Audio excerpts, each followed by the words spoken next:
रामकृष्ण हरी मंडळी, आज आहे आषाढ महिन्यातील आषाढी एकादशी।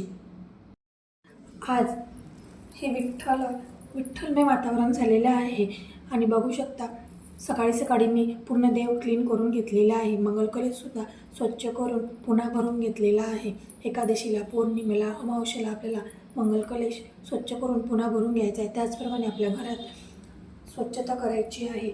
अमावस्येलासुद्धा, शनिवारीसुद्धा आपल्या घरात झाडं जळमट असो अगर नसो, एक झाडू पूर्ण घर फिरून घ्यायचं आहे।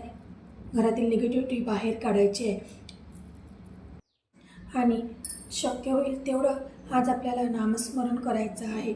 विठ्ठलाचा, माऊलीचा, कुलदेवतेचा आणि स्वामी समर्थांचा आपल्याला आज शक्य असेल तेवढ्या प्रमाणात नामस्मरण करून घ्यायचं आहे। चालता, बोलता, स्वयंपाक करता असं म्हटलं जाते, स्वयंपाक करताना आपण जे विचार आणतो तेच विचार आपल्या अन्नात उतरते। तर शक्य असेल तेवढं आपल्याला स्वयंपाक करताना देवाचे गाणे किंवा सतत नामस्मरण करत स्वयंपाक बनवायचा आहे। आणि विठ्ठलाच्या मूर्तीचा मी अभिषेक करून घेतलेला आहे। सर्वात प्रथम शहदाने आणि नंतर जलाने आणि पुन्हा दही दूध पंचामृताने आणि पुन्हा पाण्याने अभिषेक करून घेतलेला आहे।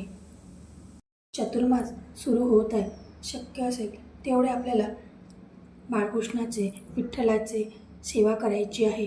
इथे बघू शकता विठ्ठलाला चंदनाचा टिळा लावून घेतलेला आहे। नंतर अष्टगंध आणि अक्षदा करून पूजन करून घेतलेलं आहे। आज तुळशीला कच्चं दूध अर्पण करायचं आहे। ताईंनो, आपल्या घरातील निगेटिव्हिटी दूर करण्यासाठी तुळशीची सुद्धा सेवा करायची आहे। असं म्हटलं जाते चतुर्मासात संकल्प करायचे असते। खूप सारे व्रत चतुर्मासाचे व्रत आहे, तर त्यातलेच एक व्रत आपल्या घराचा उंबरठा स्वच्छ करून हळदीचे लेपन करून दोन्ही बाजूला कुंकाचं स्वस्तिक काढायचं आहे। आणि त्याचप्रमाणे शक्य असेल तर संकल्प करायचा आहे। आपल्याकडून जेवढे होईल तेवढी या चतुर्मासात बाळकृष्णाची, विठ्ठलाची, स्वामींचा जपमाळ करायची आहे, नामस्मरण करायचे आहे। जपमाळ बघू शकता, जे नवीन आहेत त्यांना जपमाळ सुरू करायची असेल तर जो सुरुवातीचा मेरू मणी राहतो तो सोडून त्याच्यासमोर आपल्याला दोन्ही हाताचा स्पर्श करून बोटाने माड पुढे पुढे सरकावत आपल्याला नामस्मरण करत जायचं आहे। आणि देवपूजा झाली आणि संध्याकाळच्या वेळेस आम्ही स्वामीच्या केंद्रात गेलो। बाजूलाच स्वामीचं मंदिर सापडलं। जिथे मी जाईल तिथे स्वामीचं मंदिर मलाही भेटतं।